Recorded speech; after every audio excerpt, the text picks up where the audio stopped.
Hello and welcome to Melomaniax, the podcast where we take deep dives into the biggest musicians and artists of all time. I'm your host, Ashton. And I'm Dallas. Today we're continuing our look into the Rolling Stones' top 500 albums of all time. Today I think we're going to try our best to get from number 400 to number 301. But before we dive in with number 400, please make sure to take a really quick second. Subscribe and like on YouTube. Follow us on Instagram and TikTok. You know I got to do the spiel. Hit us up with those 5-star reviews on Apple Podcasts, Spotify Podcasts, wherever you listen to podcasts. And finally, we have launched our Patreon. There's a lot of cool rewards there at just $5 a month. Get access to our Discord, shout-outs on an episode, and even submit your own ideas and topics for episodes like the one you're going to hear today. So with that said, let's dive straight into it. Number 400, The Go-Go's, Beauty and the Beat. 1981. That checks out. That feels like a 1981 album, 1981 art. Yep, and you said the song "We Got the Beat" was on here. That's from this album. Yeah, of course. Yeah. As far as and others as well, but not being a big Go-Go's fan, or I'm not that I'm not a fan, just not knowing a lot about them. That's the only one I knew off the list. But it looks like there's a lot of other hits on this as well. I'm just myself am not familiar with them. Yeah. So at 399, Brian Wilson's "Smile," 2004. I'm not familiar, but that's somewhat recent. 2004-ish. What do we think about that album cover? I kind of like it. It looks like a kid's album, though. I like the album cover. Right. I'm just expecting like it's just kids like kids music. Yeah, exactly. It feels like it should be 70s to me. But anyway, 398. Speaking of 70s, The Raincoats, album named The Raincoats. We taking an over/under on a song called The Raincoats. That's 1979. I'm actually going to take an over on this one. I think they are going to have one. There you go. Their debut album, I'm going to read this tag while you find that. Their debut album finally got its long overdue US release in 1993 at the insistence of Raincoat superfan, none other than Kurt Cobain. No Raincoat. There is no song. Man. So they fail the trifecta test. They failed. You know what? As a real quick side note before we do 397, I thought of another topic we could discuss and debate, and that is supergroups. Because I think some supergroups are listed as supergroups when I think by my definition of supergroup, they do not actually count. So I think that would be a fun topic to discuss someday. So is your definition of a supergroup that every member has to be a notable musician? Every member has to be a notable musician or from a notable band. The example I'll give you that I think doesn't quite live up would be Velvet Revolver, just because Dave Kushner was not from anywhere notable, and the other four were. So that's the example I always use. But there's lots of examples like that, and then there's it's just a fun topic to discuss. I think that we could get into, but yeah, we can dive into that because there's a lot of, as I've gone through music and everything, there's a lot of supergroups I had no idea were supergroups. That's so many huge. bands, yeah, that's so huge many bands well. that I didn't know that those members were from previous successful pairings. Mm-hmm. So I think that would be a really cool dive. Can you think of one off the top of your head? Just one real quick? Of a supergroup? Yeah, or one that you're saying that you didn't know was a supergroup. Audio Slave. I had no idea at that point. I had no idea. I really thought that was just its own, thing. You know what's funny is I love Rage, but if I had to pick one thing to change, it would be the vocals and the lyrics. And I love Zach De La Rocha, but it's like, and that's definitely their thing. I get that, but I think the three of those guys groove so hard as a band. I wanted to hear a killer singer on top, and then they go out and get none other than Chris Cornell, and it's like, oh, I'm in. Oh yeah, Audio Slave killed it. They only have two albums? They only have two albums, or did they only albums, do yeah. They did 3. Okay. And Rick Rubin actually, I think, takes credit. I think he takes credit for a lot of stuff, but I think he actually properly takes credit for kind of facilitating and putting that band together, which is kind of funny. Oh. Well, all right. We'll get back on track at 397. Billie Eilish, When We All Fall Asleep, Where Do We Go? Which is 2019. And I'm not really familiar with Billie Eilish albums, so I'm not sure where this falls on her discography. Looks like Bad Guy was from this album. I'm familiar with that song. Yeah.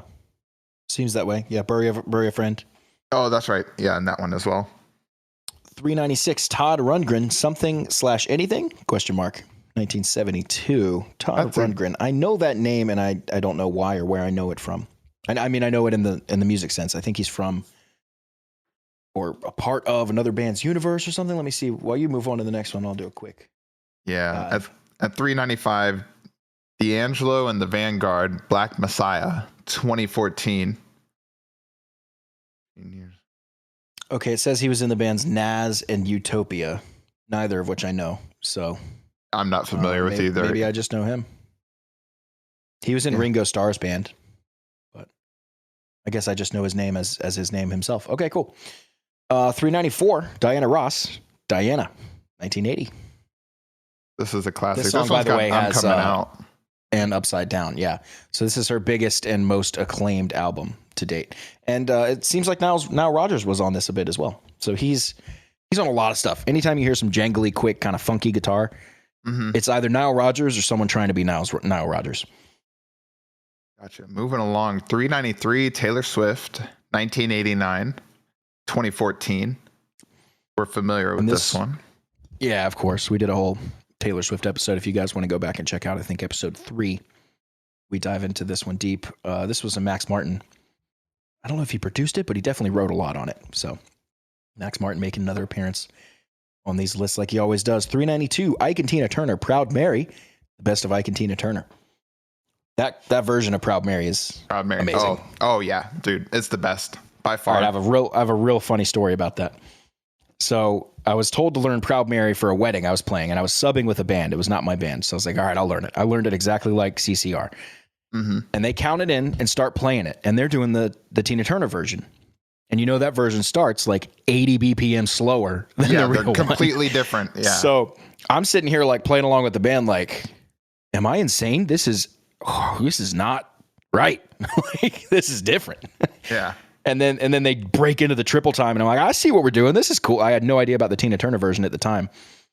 And I'm just following along with the band like, this is not at all what I learned. Unfortunate when there's so many versions of a song. Yeah, I mean the chords were the same. It was all great there, but all the timing is completely. When they counted in and started playing, I was like, are these guys idiots? Like, this is not even close to what. Another funny example of that, me and Rasan, my bass player in my band, were both subbing for this other band that played a bunch of classic rock songs. So we're scanning through the list, and I see a song called Drive. Yep. And I'm like, okay, that's Drive by Incubus, of course. I know that song. I've played it a few times. I can learn that one real quick. That stands out to me as not being kind of the same as the rest on this list, though. That's an odd choice. Whatever. We'll learn it, play it. Like, I don't make the set list. I'm just a hired gun. Get on stage. The singer's like, all right, let's do Drive. And he cues up the track. Thank God they had tracks. And I hear the track come on in my ears, and it starts playing. And immediately I realize I'm literally about to play the first chord. And immediately I realize something's not right. This is a different version, a different something. And it was Drive by the Cars. Drive by the Cars. Me and Rasan, without communicating with each other at all, had both learned the Incubus one. So we both glanced these panic glances at each other like, oh shit, we learned the wrong song. And so thank God there were tracks, and we were able to kind of figure out the key on the fly and kind of pretend like we were doing it while letting the tracks kind of do most of the heavy lifting. But oh my God, that was like, you're standing on stage having to play a song. I've never heard the song. I don't know who does the song. Only thing I know is these are the chords that I have to play, and I have no idea what's coming next. Wow. What a predicament. So that was a funny moment. Moving forward, do you clarify now? I like when people include the artist. Yeah. Or if I have a question, I'll check. But what's funny is I didn't have any question. I was like, Drive, Incubus, got it. I didn't know I didn't know there was a Cars song called Drive. I'd never heard it before that time. Yeah. Moving along. 391. How do you say that? Kellis or Kelis? Kellis? I went to say Kellis and I choked. Yeah. Kellis. Kellis is what I would say. With the album Kaleidoscope, 1999. That album cover is amazing. Yep. It looks like I assume that's the artist, and she's got covered in body paint, really cool designs. A lot of and that would hold up. That does not look like 1999. That would hold up today, any time period. Yeah, this is one of those album artworks that could hold up at any time. Looks really great. Also, Pharrell is a part of this, it says somehow. So that's kind of cool. 390, The Pixies, Surfer Rosa. That's 1988. Oh, Tits again. Remember? Yep. We saw this album, a song from this album on the top 500. Yep. All right. 389, Mariah Carey, The Emancipation of Mimi. Nice. 2005. Okay, so this would have been, I don't know how many albums in, but Sextuple Platinum. she'd been making music since the mid 90s, I believe. So you said it's a double platinum? Oh, yeah. No, Sextuple Platinum. Oh, geez. 6 times. Yeah. 388, Aretha Franklin, Young, Gifted, and Black, 1972. 72. Nice. Wonder what songs are from that one. Any standout songs on there? Yeah, I was looking at that as well. Yeah. I haven't dove into her yet. I did buy a biography of hers that I have not read yet. So I'm not super familiar with her discography yet, but I will be, and we all will be eventually. Well, she's on our list, no? Yes. We have Aretha Franklin and Tina Turner on the list, which will both be awesome. 387, Radiohead in Rainbows, and that actually is like a Microsoft Paint style album artwork.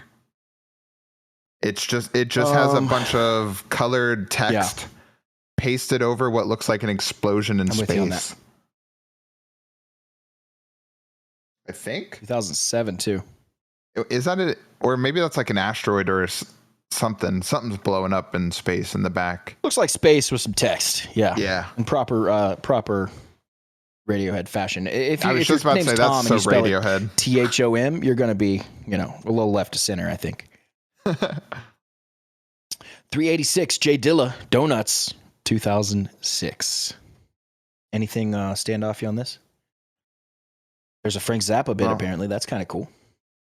No, that's a better artwork for. You want to do a wild episode? We're going to do a Frank Zappa episode at some point. Frank Zappa. 385. Our boys, the Ramones, or just the Ramones. I always think it's the Ramones. 1, 2, 3, 4. Yeah, Rocket to Russia, 1977. I like that album artwork. Actually, that's a good cover. Really cool. It looks old for sure, but it stands up as looking kind of cool and vintage as opposed to just dated. The pink over the black and white. It's good accent. Stands out. Yeah, that's always a good color combo for sure. 384, The Kinks. The Kinks are the Village Green Preservation Society, 1969. What this an is when they were album going title. through their being a government agency phase. 383, Massive Attack, Mezzanine. 1998. That looks like a 98 cover. That's cool. Yeah, it's like a Beatle with some text. That reminds me of a Blur. Like that would be a Blur album. Yeah, but artwork. You know what? Good font choice. It really does a lot of the heavy lifting here. Yeah, you're actually right. That could go sideways real quick with a worse font. Yeah, you're true. They did good. 382. Tame Impala, Currents, 2015. Tame Impala is one of those groups or bands or people, I don't know which one it is, that I always see the name and I never have listened to a song or anything, but I've seen the name a million times and I don't know that I know the name as well. I've heard songs. And I know I've heard the songs. I don't know that I've listened to them. Yeah, I don't know if I have either. That album artwork looks like a 70s or 80s. Yeah, that's crazy. That could be like 1960 something and it's 2015. Yeah, 2015. I like it though. 381, Leonard Skinner, pronounced Leonard Skinner. Yeah, that's funny. How many times were people calling him Lynyrd Skynyrd before? Lynyrd Skynyrd, yeah. That's before funny. They were actually Leonard big, Skinner. 1973. Is that their debut? This is, I don't know if it's their debut, but let's see. Live Fast, Play Hard. Yeah, this was, I know this album has a ton of hits on it though. Give Me 3 Steps, Things Going On, Simple Man, Freebird, like tons of Simple Man. Tons of hits off this album. 1973, that's cool. That means, Simple Man's my favorite song on this album then. That's one of my favorites of theirs. Yeah, that's a good one. All right, 380, Charles Mingus. Is that how you'd say that? You'd think if your name was Charles Mingus, you'd kind of pick a stage name. Oh, is this one of those ones you said that has all the song track titles on the album cover? Yeah, looks like it. Looks like it. Yeah. Are the Old school. are the art singles itself, highlighted?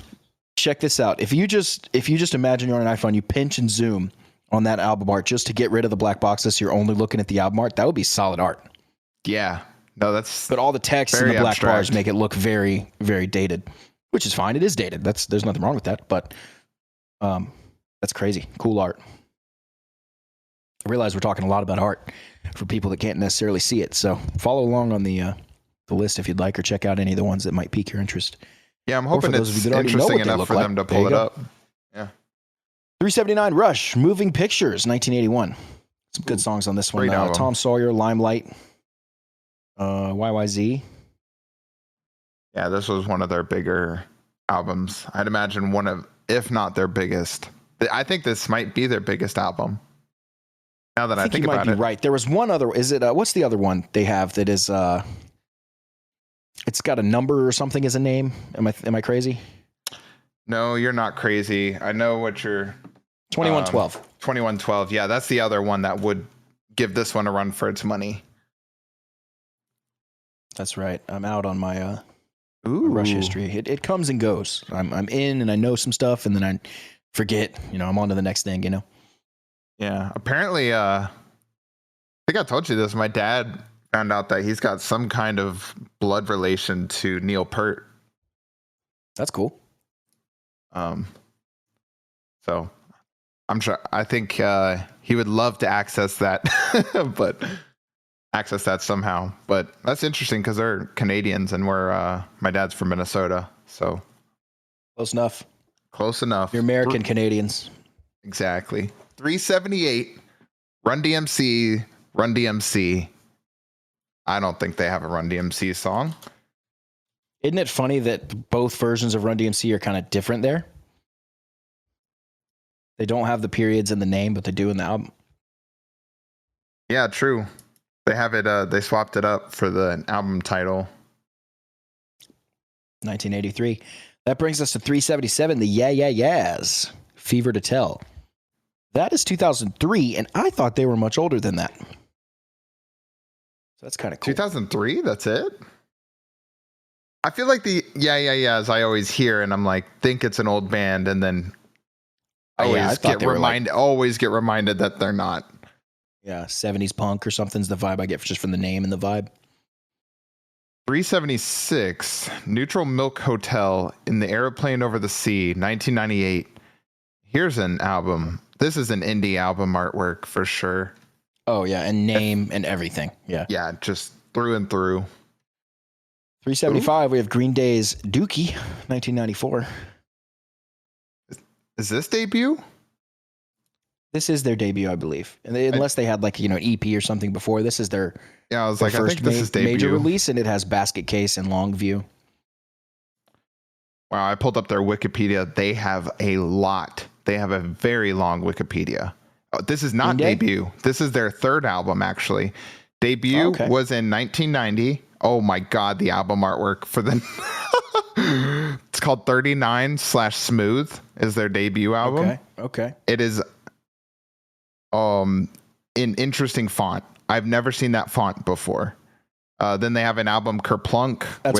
That's for sure handwritten. Which follows up, with even worse font, which looks handwritten as well. And then Dookie the Third, where it looks like they finally started using some kind of effects and graphical software. Yeah. They started having some money. Even though it's not their first, I think it might be their first, really. With songs that hit the yeah. I don't think there's going to be every big band, like songs. Pantera has, they had 3 albums before they released Cowboys from Hell, but Cowboys from Hell was their first album. You know what I mean? Just that kind of thing. Where it's sometimes it takes a few albums to find yourself.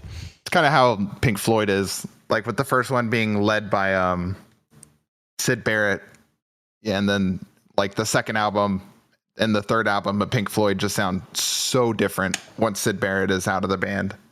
Mm-hmm. So 374, Robert Johnson, King of the Delta Blues Singers, 1961. Robert Johnson really is, probably the king of blues. I'm not sure. Keith Richards is quoted about this album. You want to know how real the blues can get? Well, this is it. Oh. If you ever wondered what Keith Richards thought. I'll have to dive in. I don't know a whole lot of Robert Johnson, but I love me some blues. 373, Isaac Hayes, Hot Buttered Soul, 1969. Dude, that album artwork looks way beyond its time for 69. That really does. You're right, but also that's a pretty big power move. Just he's fully bald, and the album cover is just his bald head. He's like leaning down. He's wearing a huge chain. He's got glasses on, but you can't really see anything about his face. Honestly, it's just if I bald saw head. the album art, this is actually a fun game. If I saw the art and had to guess the year, I'd guess like 2004. Me too. Yeah. 1969. Yep. That's crazy. All right. 372. Goodness. Comic book, basically, for the album art. Big Brother and the Holding Company. Cheap Thrills, 1968. Very cool. Yeah. Anything off there? I don't know any of that.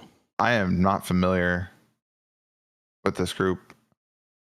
Yeah, well, it seems like Janis Joplin was a part of it. Yeah, I was going to say, it seems like Janis Joplin was in it. 371, The Temptations Anthology, 1973. You know my feeling about the anthologies being on here, but I love The Temptations, so I'll overlook it. I knew you would overlook it for them. 370, Lil Wayne. Still don't agree, but it's still fine. don't agree with them. 370, Lil Wayne, The Carter 2, 2005.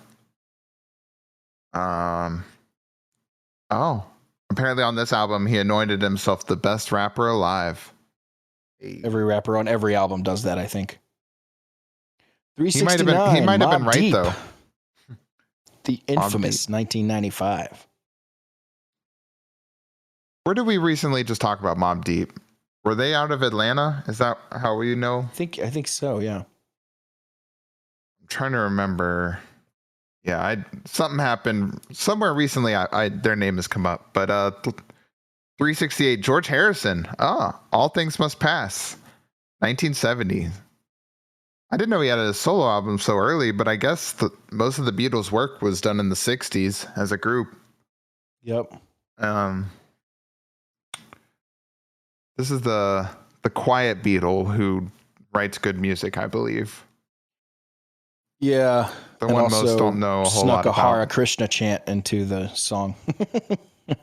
Did he? That's funny. That's funny. 367, Drake. If you're reading this, it's too late. 2015. I don't know a whole lot about Let's talk about Drake. George Harrison being sandwiched between Mobb Deep and Drake. I'm sure he appreciates it. Yeah, I know, right? Ooh, 366, Aerosmith Rocks, 1976. Yep. So what's on here? Back in the Saddle. Yeah. Looking to Promise. Actually, Back in the Saddle is about the only song I feel like I recognize truly. This might be a little too old for me as far as like my Aerosmith I remember this was one of their tastes. harder rocking songs. So they albums. This is one of their harder rocking albums because I think they kind of go through phases a lot in that band. So this was their fourth album. Try this, try that, try this, and it was kind of all over the place. This was one of the ones I think most people agreed kind of was more just straight up rock and roll. And it's funny, it's called Rocks. So there you go. Wow, I actually like the album right before it a ton. So Toys in the Attic. I guess they just didn't that's one go of their, direction. That's one of their best ones too. Yeah. Yeah, that came out the year before Rocks. Nice. So, 365, Mad Villainy. 2004. That looks like MF Doom. Oh, it is MF Doom. It is, yeah. And Madlib. Okay. I like MF Doom. He's one of my favorite rappers. It's a collab album. That's cool. Yeah. 364, Talking Heads. More songs about buildings and food. 1978. I don't know if I know songs from this album.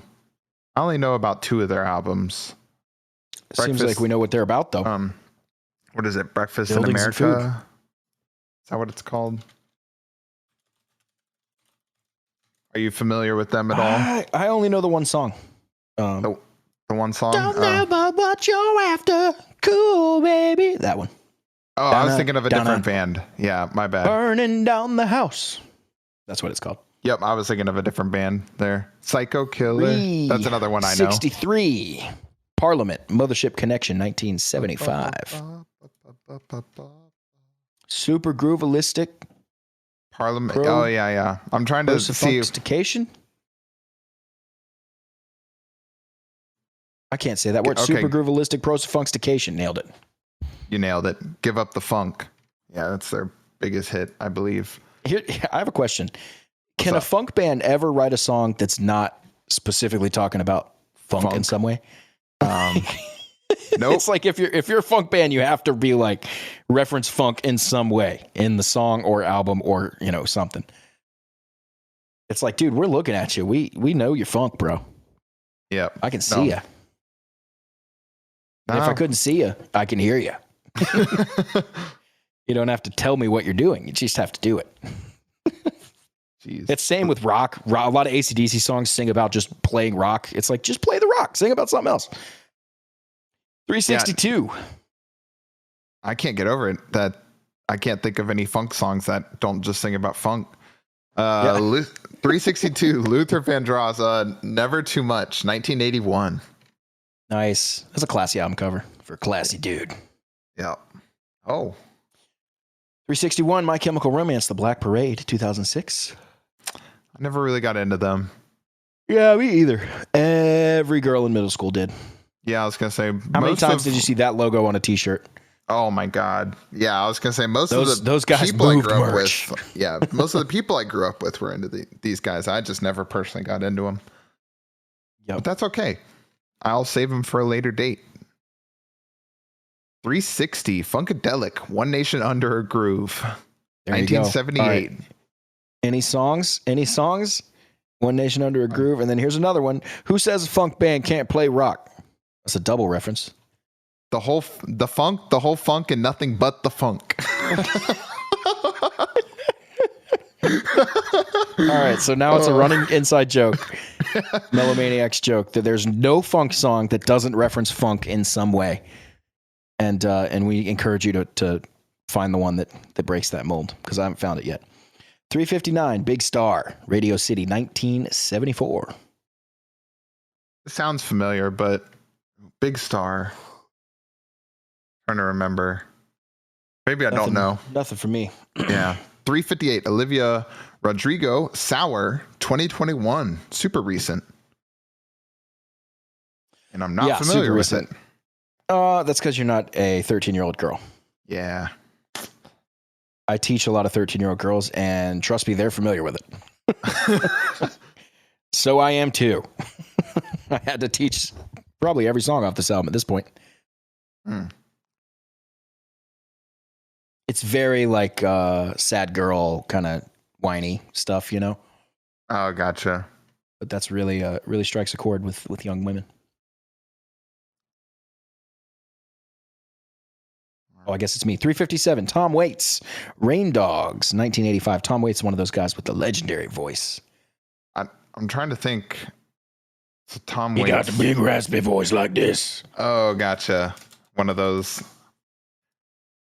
Famous for that. I was watching a video yesterday. I'll probably post it on the Discord. A very old guy. I'm trying to remember his name. I know his name's Bob. I can't remember his last name, but he does musical impressions, and he's from like the 50s and 60s, and he does like 8 to 9 guys, and it's like Frank Sinatra, Sammy Davis Jr., Dean Martin, Tom Jones, like all these guys, and he's so good, dude. I'll have to send him to you. I love like musical impressions like that, but he also like does all their like stage antics and stuff, and so it just adds to the performance, and some of them are just really, really spot on. I think my funny theory on that crooner, like Frank Sinatra vibe, Michael Bublé, whatever. I call it talking with vibrato. I was gonna say they just have like a very talking, like, I'm running away. It's like just a talking voice. Just add vibrato to it. My guess is going to be that yes, those guys could sing somewhat, but most of them, specifically like Frank Sinatra and Dean Martin, those guys were absolutely plastered on stage. And Yeah, so that's probably I'd only very true. imagine just like a kind of like talk, with a like and throwing a little vibrato at the end is like they're just definitely easy to amazing manage singers. throughout the It's night. just funny. And It's then just I if you want to also, imitate it, that's what you have to do. Just talk Yeah. with vibrato. and I also didn't know Just that put a little tail of vibrato at the end of the line, right? Like just that the- line the from that ta- Seth MacFarlane taper. song. You Yeah. think that money is everything. is everything. Yet it's anybody's Put it there at the friend. end. Exactly. Yeah. Well, moving along, 356. I don't know this one. Dr. John Grease. I guess that album art is not loading for me. And it's not loading for me either. So I'm just going to go ahead and assume that it was removed from the face of the earth. Oh, sounds like we got some company right outside my window. Yeah. I can hear that through my headphones. Could they be but any I don't louder? know. 355 Black Sabbath, 1970. Recorded Black in a Sabbath single song. 12-hour blurt. Right. That's pretty impressive. Wait, the album's most vivid nightmare is the 6-minute Black. Oh, it is a Black Sabbath. That's right. There is a Black Sabbath. Right. Yeah, they're one of the That's right. trifectas. Yeah, I forgot they were one of them. They're one of the more known ones. 354 X-Ray Specs, Germ-Free Adolescence, 1978. Interesting. What kind of music is I got to find out what genre this is because I can't figure it out. to me. Oh, it says indie rock. Saxophones. While you do that, I'll move on to 353 rock. The Cars. The Cars, 1978. Ooh. The Cars. And you were just talking about the Cars and This one has My Best Friend's Girl, Just What I Needed, massive hits. big hits. Okay, this is like this is their debut album actually. Nice. Cool. They debuted with one of their best. Wow. The guitarist jokes. We used to joke that this first album should be called The Cars' Greatest Hits. It really should. Interesting thing for anybody. I'm pulled up their album on Wikipedia, and usually when I'm doing research and I pull up their band's discographies, typically only their like singles or any song that has some meaning to it has a hyperlink on it, so you can actually click and go read about the song. Every single song on their debut album has a link. All 9 of them. Wow. That's so rare. Most of the time it's like 2 to 3 songs, that are highlighted that you can click on and read about. Most of it's one. Every single song has a hyperlink. That's crazy. They nailed it. They were that 80s pop sound. I guess that was 78, but it still kind of had that 80s kind of sheen to it that obviously that's their first album. They went on into the 80s. So 352 Eminem, The Slim Shady LP, 1999. Also some more Microsoft Paint there for you. Good picture though. Right? I do like the picture. 351 SZA, you said? SOS? I'm finally getting it now? I'm sure it's not right, but that's what 2022. I'm going to have to check her out, man. She's been on here a lot, and I don't think I'm familiar with her. This is her second album, I think, and I think we had some songs too. Yeah, she must be a pretty good artist. I'm definitely intrigued. 2022 that was. That's obviously very recent. We're recording this in 2024. 350 Stevie Wonder, Music of My Mind, 1972. Some dope sunglasses there. Love some Stevie Wonder. Oh yeah. I love that the reflection is obviously like not a reflection. That's cool. I like how they did that. Yeah, they added in like a little artwork there. 349. Songs on that, do we know? What songs? I see they recognize another one of his albums, Songs in the Key of Life. I bet that one's going to be much higher up on this list. Oh, that yeah. Has a ton of good Stevie Wonder hits, and his other one, Intervisions as well. But cool, that's awesome. Anyway, 349. We'll see where they end up. 349 MC5, Kick Out the Jams, 1969. It's the ultimate rock salute. 348 Jillian Welch, Time, The Revelator, 2001. Revelator, 2001. I'm not familiar with that one either. The Revelator sounds like a brutal like metal band name. Right. 347 GZA Liquid Swords, 1995. The Oh, okay. So this is some Wu-Tang solo stuff. It looks like, which I haven't dove into the Wu-Tang Clan either.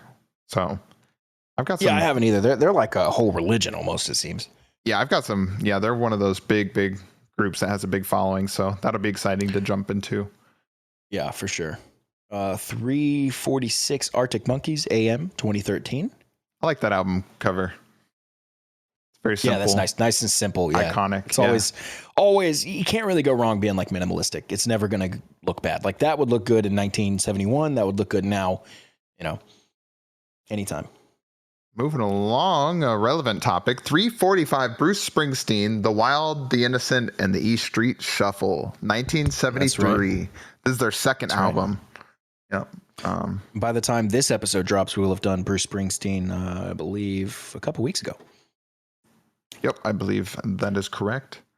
So 344, Toots and the Maytals, Funky Kingston, 1973. This was one of the reggae ones, right? Yep. The Maytals were definitely one of the... This is their greatest... Oh, I said Maytals. Maytals. This is the greatest act after Bob Marley, according to the little snippet here. 343, Sly and the Family Stone, Greatest Hits. 1970, Trigger Warning for Dallas. Yes. Wait, why is that trigger warning? Because it's the Greatest Hits album. Hits? Yeah. I was looking at the year. I was like, wait, I was trying to figure out what I didn't like about 1970. What about 1970 that triggered? I wasn't even alive yet. I'm sitting here thinking, like, running through everything, like, what the hell happened in 1970? Because I was, why? Is because while you were reading that, I was reading about the Maytals here. They did a cover of Take Me Home Country Roads, and they changed the lyrics from West Virginia to West Jamaica. I thought that was pretty funny. Oh, nice. I'll have to listen to that. That was on that album. But anyway, 342, The Beatles, Let It Be, 1970. I believe this was their final album. I think so as well. Yeah, you can kind of tell by how they look, too. Their hair's growing out. They don't all look the same anymore. Ringo's got that mustache. All right, 341, Smashing Pumpkins, Siamese Dream, 1993, the year I was born. Let's go. Dude, is our song on this album? Or is it? No, it's not. I don't think it was this album. It was on the one that I cannot remember the name of. Melodramatic and something. Let me look it up. And honestly, that album might be on this list as well. Siamese Dream. The album artwork looks familiar for me. That's what seems to be ringing true. The album you're thinking it's got Cherub Rock. Called, that's why. Yeah, I said melodramatic. It's melancholy. Melancholy. Sadness. Yeah, so but this not the word melancholy. It's melon. Oh, like I guess melon? like almost like the fruit, but spelled differently, and then collie like the dog. It's a funny little play on words, I suppose. Huh. But yeah, the song "Bullet with Butterfly Wings" was off that album. But yeah. All right. That brings us to 340. Snoop Doggy Style. This is actually a classic. Another 1993 album. I've listened to this one through and through. It's got Gin and Juice. We need to have a... Who Am I? Good stuff. Do what? We need to have a birth year, like, music off to decide which year has the best music. 92 versus 93. Yep. For our birth years. That's right. 339, Janet Jackson, Rhythm Nation 1814, released in 1989. Yeah. So impressive. Released in 1814. It's just like snare drum and flute. Yeah. 338. Like Civil War chants. Civil War times, yeah. Another... All right. I was a little before that, but... 338, Brian Eno, Another Green World, 1975. See his name pop up a whole lot more than I thought I would in some of these albums, especially as a producer on some of these albums. So that's kind of cool. Because I know him as kind of doing his own thing, but didn't know he produced so many other people. One of them said that earlier. I can't remember who. 337, Bob Dylan, John Wesley Harding, 1967. Just confusing as all hell to name your album just a guy's name. John Wesley Harding, yeah. Because if you look at the album art, it just looks like a collaboration. And they didn't even change, so they didn't change the font between Bob Dylan and the title, like the size or anything. So the album just reads Bob Dylan and then John Wesley Harding underneath it. And it just like he said, just looks like it's a duo album. Man, diving into Bob Dylan is going to be quite a thing. I was looking at my bookshelf, and I had bought a Bob Dylan biography book that was like 700 pages, and I just looked and paid a little more attention. It's just 10 years of his life. It's just from the years 1966 to 1976. To be fair, that's 700 page probably book. when most of the stuff happened. No, he has 40 albums. He just released one 2 years ago. Yeah. But I mean, nobody's covering like stuff from his most of that 2021 I'm album. just saying, like, it's crazy happening. though that like, but he has like every biography series I found is more than one book. It's always a multi-part series. There's not a single like they're all so long. It's so crazy. That's crazy. Worth pointing out that the song "All Along the Watchtower" is on this album, which you might know is Jimi Hendrix song, but it was Bob Dylan wrote it. So yeah, Bob Dylan wrote a lot. another in the long list of songs that are more famous when Bob Dylan does not do them. He just writes them. Yeah, when he writes them. 336 Roxy Music Avalon 1982. Interesting cover there. Yeah, I know. I'm looking at the cover. It's got a depicts what looks like a lake with the reflection of the sky. To me. Yeah, and then it looks like somebody wearing like a medievalish helmet with some horns off of it, and then he's got a bird on his arm or perched on his hand. Very cool. 335 Bob Dylan and the Band, the Basement Tapes from 1975. Dude, I did not know that Bob Dylan and the band were together at any point. I like the band separately. Like they have some really good music. Wow, the more you learn, I guess. I'll have to look into that. 334 Santana Abraxas. Is that how you say that? Sounds right. It's that titty album again. Yeah, I was like, Santana definitely seems to enjoy this. But I haven't listened to a ton of his actual collection of work, just, some of the hits. I'm assuming he has a lot of instrumental, right? No, I think a lot of singers and stuff. Oye Como Va was on this one. That was in the top 500 songs. That was the hit off this album. So you know the song Black Magic Woman, right? Yeah. The singer and keyboardist on that is Greg Rowley, who went on to form Journey. Oh, really? Also Neil Schon was in Santana as well, or when he was like 15, 16. So that's where Journey kind of started. I didn't know that. That's cool. Ooh, I like 333. We got Bill Withers, Still Bill, 1972. Dude, I love the album artwork with the title, Still Bill, and it's just 4 pictures of Bill, like in different poses. Wait a minute. You mean to tell me you're not someone different? I thought it wasn't Bill, but it's still That's Bill. That's what AC/DC's album should be called every year, whenever they release them. Still AC/DC. Still AC/DC. What were you expecting? It's just this again. Thankfully, it's awesome. But 332, Elvis Presley, self-titled Elvis Presley, 1956. One of the older ones, if not the oldest, on our list so far. Yep, I'm wondering which one this was for him. I don't know a whole lot necessarily album-wise with Elvis. I know more just his collection of music individually and not really attached to it, because I feel like with older music like that, it's not nailed down to albums quite as easily as it is now, which is why we had to scrap doing the episode on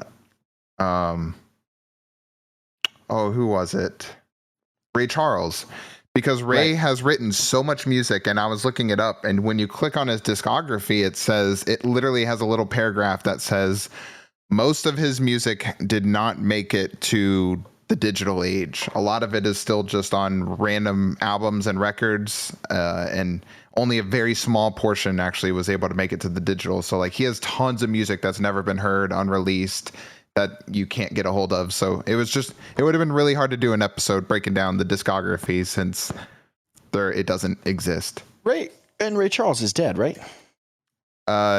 Yes, somewhat recently, I believe. Died in 2004. Oh, not recent. That's right after the movie then. That's probably why. Yeah, the movie came out. Probably why the movie came out, yeah. Around there. Well, dang, I was going to say, I would be surprised when he died that they wouldn't kind of dig in the vault, and can't be that much work to compile the tapes together and digitize them. Like, couple of assistants at a record label could probably knock that out in a week. Like, as long as they had everything, you know? So that was Elvis's debut album, by the way. Oh, perfect. 1956. That brings us to 331. Madonna, Like a Prayer, 1989. I wonder what's on cover here. kind of holds up.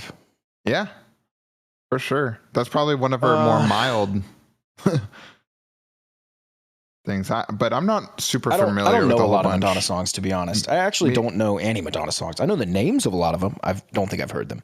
Yeah, it's been a while since I've heard any Madonna, but it's like that song "Imagine" for me by John Lennon. I have heard of the song, and I'm sure I've heard it in passing, but never had heard it till I sat down to teach it like 2 years ago, and that was the first time I actually was like, oh, okay, this is the song everyone's talking about, you know?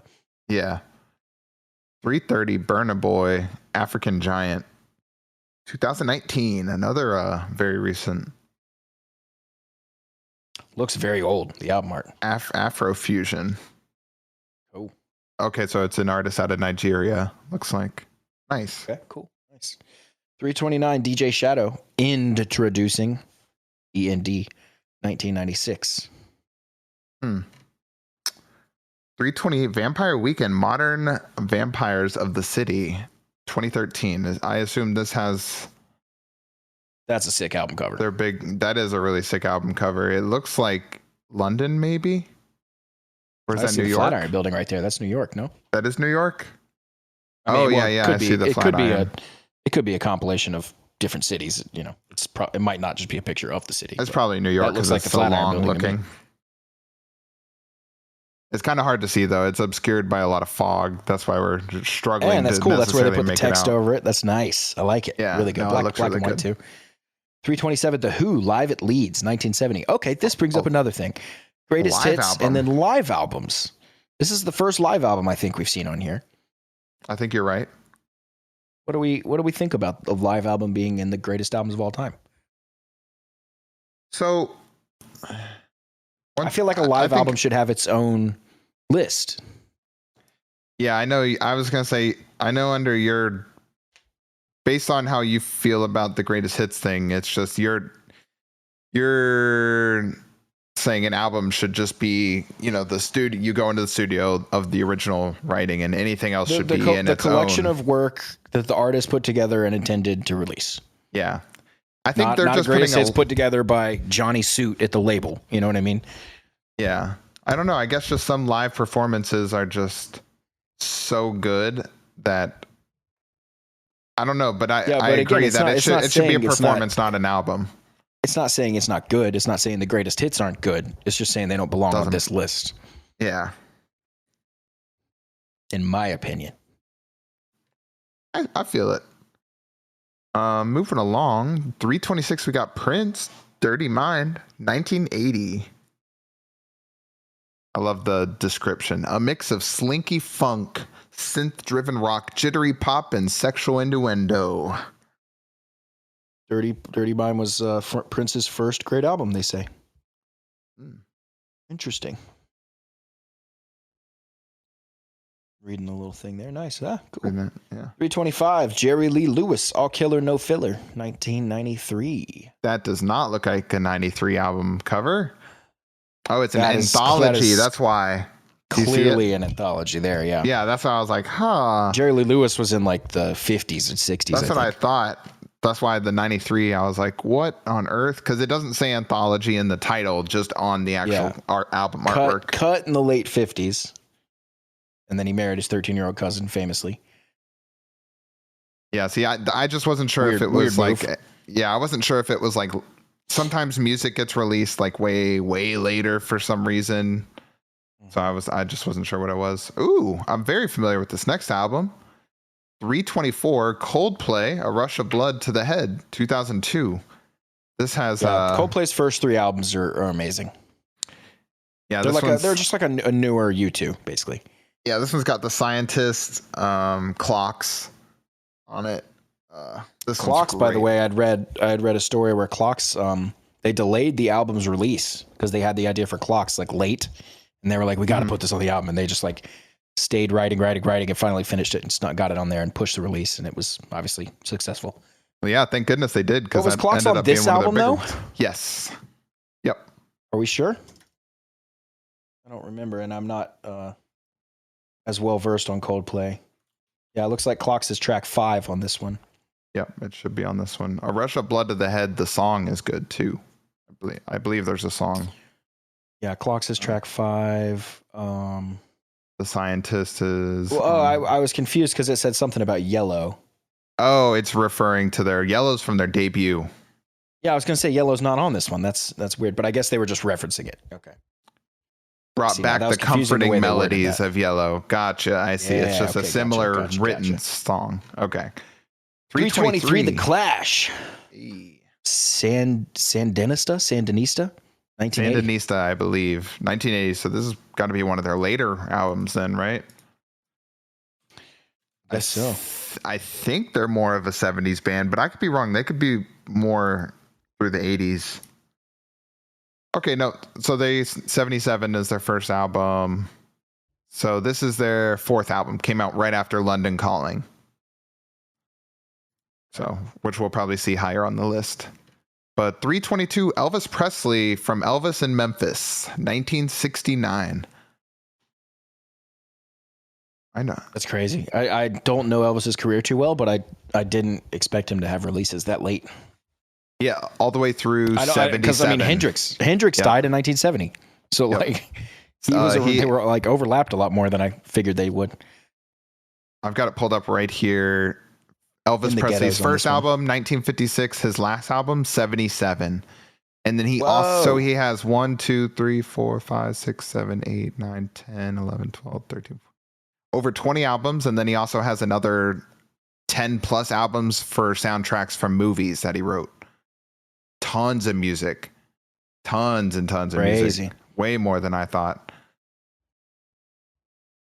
That brings us to 321. Lana Del Rey, Norman fucking Rockwell, 2019. Oh, it's got some like the comic book style. Yeah, for sure. In the top left, yeah. Interesting. 320 X Los Angeles, 1980. This was what is this? LA Punks? Punk band out of LA? Is that what this is? I'm not familiar with X. Yeah, punk for sure. 319, The Stone Roses, self-titled, The Stone Roses, 1989. 318, Janet Jackson, The Velvet Rope, 1997. She's been on here a couple times now. Yeah, for sure. 317, Billie Holiday, Lady in Satin. 1958, by the way. I didn't realize Billie Holiday. I wouldn't have guessed 58 based on the cover, yeah. I saw the cover and I didn't look at the year, and I was just assuming like 78, its age is Yeah, exactly. The only thing that shows its age is that thing at the very top that says stereo fidelity. Yep. Yeah, right. 316, The Who Sellout, 1967. Interesting. It's got what's his name? Roger Daltrey. Yeah, and on the right, in a tub of baked beans, holding a giant can that says Heinz. Not only baked beans, it's the Heinz baked beans. Yeah, Heinz baked beans. Yeah, interesting. And then on the left, is that the guitar player? I'm not. Yeah, Pete Townsend. Yeah, Pete Townsend. Yeah, and then he's got a huge thing of like deodorant that he's. What a weird album cover. It's like definitely look the size of like a gallon water bottle. Yeah, if you haven't looked at this album artwork, look it up. The Who Sellout. That's what it's called. 315, Rosalia, El Mal Querer, 2018. You only ever get the foreign titles, huh? I was just thinking that, and as you were finishing your topic, I was going through my head, how am I going to nail this one? And I went for it. I don't know if I did it, but I went for it. I think you killed it. 314, Aaliyah, One in a Million, 1996. Nice. First with producer Timbaland. And and I guess she died in 2001. And it says tragic, so that can't be good. So that's going to be worth a Google probably. Timbaland has produced a ton of people, most notably, I think, all of Justin Timberlake's stuff. Oh, that's right. So every Timberlake hit you've heard. Where I know I'm from the best. I'm looking up Aaliyah real quick. Oh, how's she?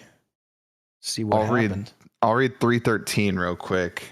PJ Harvey, Stories from the City, Stories from the Sea. This came out in 2000. It looks like possibly a picture of her just crossing a street in New York at night. Plane crash, and not a good one. Oh. They were supposed to leave on, let's say, plane X, and they wanted to leave early, so they left on plane Y. And plane Y was smaller, but they put all the people and equipment on there anyway. It crashed 200 feet from the end of the runway, and caught on fire. So not good. They got up in the air and immediately crashed down. Yeah, it seems like they didn't even really get up in the air that much. Just overworked the plane. Not good. Sucks. Don't take those. It's too common for. I don't know what it is about musicians and athletes in particular, but just to kind of have that invincible mentality, like, it'll be fine. It's fine. Let's just get home. It's like, hold on. I'm not trying to die tonight. Like, let's figure this out. Like, they stopped assessing risk. Mm-hmm. Yeah. Everything else in my life has worked out. This will too. It's like you can't fault them for feeling that way because it has worked out. So I think when you hit a certain level of success, you start to get this kind of invincibility thing. Like, I don't know what I'm doing different than everyone else, but I'm way far ahead of everyone else. So I guess I'm doing something right. Everything I say is gold. It's like not always the case. Yep. So 312 I looked down, and based on the album artwork, you could tell the relationship here. Yep. We saw this in the 500 greatest songs, I believe. That's right. And how did pronounce her name? I'm going to say Solange. Solange. Let's say Solange. That feels more. Feels a little better. Yeah.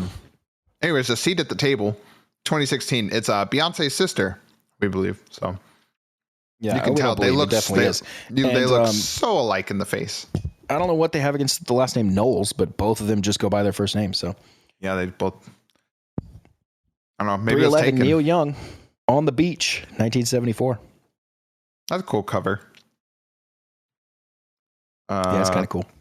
310 Wire. Good color scheme there. Oh, the color. Yeah, yellows on the beach. Yeah, that's nice. 310 Wire, Pink Flag, 1977.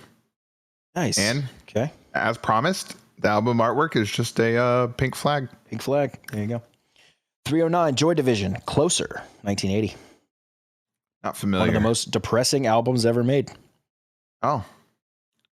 Drowning guitar. Joy Division is one of those like older. It's like one of those older bands that I guess might have been somewhat progressive, but they were also a little bit off the beaten path. Like they didn't get as famous as like their counterparts, like Pink Floyd and the Who and stuff like that. I think the Who was a little bit before this. But, I see. Just a deeper cut. Yeah, they're like one of the like deeper bands of like that kind of 70s 80s time. That makes sense. So 308 Brian Eno. I feel like this is the second time we've mentioned him.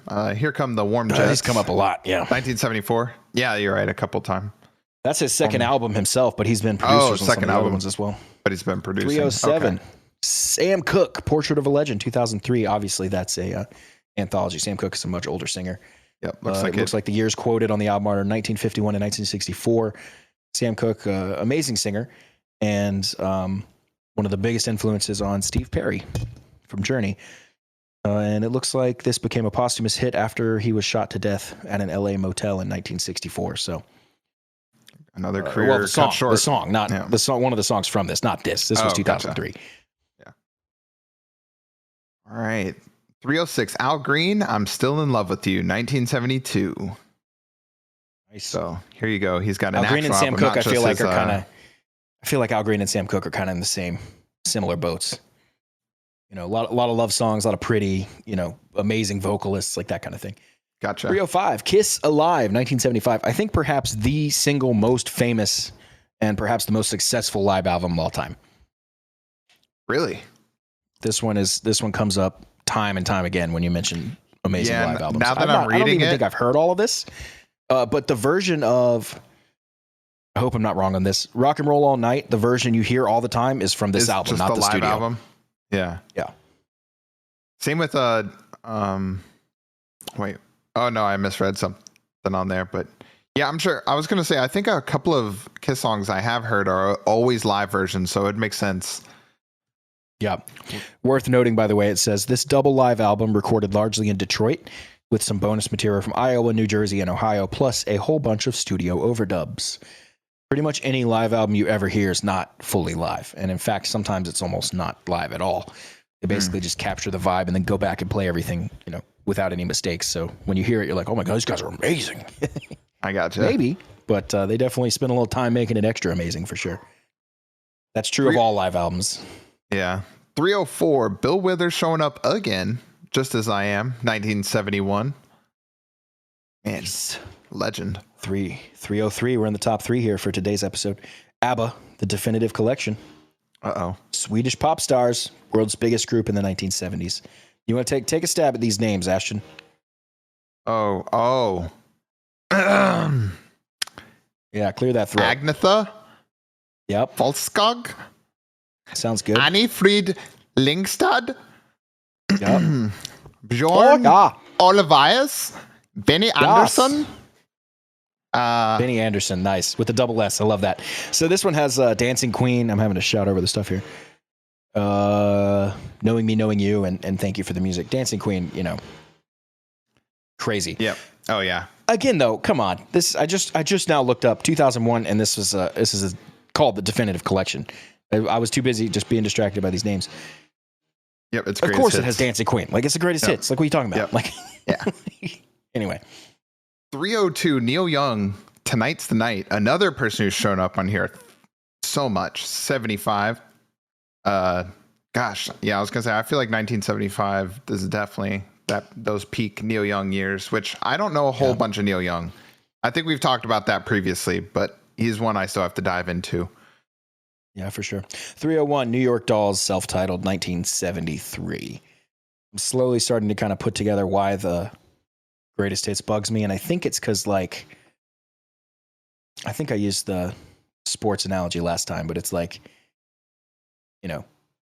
a lot of these albums are albums, and they're standing on the fact that they're one collective piece of artwork, and then you're throwing in greatest hits, which is just like stacking all the best songs on one album, being like, look, this album's the best one. It's like, no, not really. Yeah, no, I agree with you. You know what I mean? Yeah. This is the best one. It's like, no shit. You just took all the best songs over like 15 years of music. Like, that's not indicative of where they were at any one point in time creating one collective piece of art. But I didn't make the list. I'm just analyzing it. Yep, the list was put together. So obviously, it seems like artists feel a little differently about greatest hits albums than we do, since they're the ones that vote on it and stuff. Yeah, but we don't know how the process went. So were they given 500 albums and asked to just put a number next to them? That could be it. Because there's way too many albums to ask 1,000 people what their top 500 albums are. How long would it take you? If I told you to come up with your top 500 albums, you'd probably cap out around like 100 and be like, God damn, what's even another one that I like? Yeah, like, right. You know what I mean? Like, there's no way they just threw it out there like, what's your favorite album? Like, you know what I mean? Like, Yeah, I would love to dig into how this was actually made. And of course, they're going to throw in, the Beatles voted, like, maybe their executive assistant did. Who knows? You know what I mean? It's like, I just know for a fact things are never what they seem once you start kind of digging into them. Mm-hmm. One of my favorites that we joke about is like, we've toured with bands like Kiss. And it's like, hold on. Did you tour with Kiss? We've toured with bands like Kiss. But did you tour with Kiss, though? No. It was a band like Kiss. It was a Kiss tribute band. Okay, fine. Like, yeah. You know what I mean? It's like, all right, okay. So I think there's some of that going on here. Knowing the Rolling Stone a little bit, But I don't know. I'm just guessing based on the information you gave me, which I haven't really looked into. It's what I do best, huh? Right. But that's going to wrap up the 400 to 300. So we still have the top 300 to go. Top 300. It's going to be a 5-parter. It is going to be a 5-parter. Just a little more, it's a little harder to just skip through these as quickly as the songs. Well, and I like taking the proper time, Oh, for sure. But a 5-hour podcast might be too long. I don't know. What do you guys think? Might be. 5 hours is your attention span? That long? That'd be crazy. I've definitely listened to podcasts that are 5.5 hours long. I could broken up into parts. I couldn't do it all. Nobody, and that's one thing that always kind of made me laugh about podcasts. People are like 5 hours. Nobody's going to listen to that. It's like, no shit. Like, I listen to podcasts when I'm in the car, when I'm in the gym, when I'm doing this, when I'm vacuuming, when I'm doing whatever. And when I'm done doing what I'm doing, I pause it and I go do the next thing. And then when I need it again, I resume. Like, that's what's so great. It's not like a television show that comes on at 7 on Fox and you have to sit there and watch it. Otherwise, you're going to miss it. Like, just pause it, do whatever you're doing, come back in a minute. Yep, that's how I have all of them. That's why I get very frustrated when I watch some podcasts on YouTube, and I don't know if this ever happens to you, and you pause it, and usually when I leave it and come back to my tabs, it stays paused at the exact time I was. But if you change internet or change to a different Wi-Fi or whatever, it'll reset all your videos. And I can't stand that when I have I'm like mid podcast on one of those. I need to actually just use the Apple Podcast a little more. That's what I do. I've never used YouTube really at all, but especially for stuff like that. I've just sometimes if they're talking about something that they're seeing or they're showing a video or something, and I actually really want to see it, which is almost never. But whenever I really want to see it, I'll go find that clip real quick and watch it. But other than that, I've always been totally fine. Just Apple Podcasts. I've never used a third party app, just the built in one since 2015 or 14 or whatever. I've been using the same one. It's just never had any problems. It gets kind of worse when they update it sometimes, but then the next update comes and it gets a little better. So whatever. It's all good. I have everything split. Like you said, I have a couple I watch on YouTube because I want the visual. Then I have some I watch or listen to on Apple Podcasts that are just purely, basically, if I can just listen and I don't have any need to look at anything visually, I'm going to listen on Apple, or a select few of my specific Patreon ones I'll listen through on there because they have exclusive content for me. You can add the RSS feed. Yeah, definitely. Yeah, exactly. So, but apart from that, those are my three. Speaking of Patreon. Yeah, for sure. Yeah. No, yes, Patreon too. I was going to say, speaking of Apple Podcasts, drop us with those, hit us with those 5-star reviews. Let us know you made it to the very end of part 2 of 500 albums as we get closer and closer to number 1. Anything to say as we wrap up, Ashton? Nope. Just want to thank you guys for listening, and we'll catch you next time for part 3. Awesome. See you there.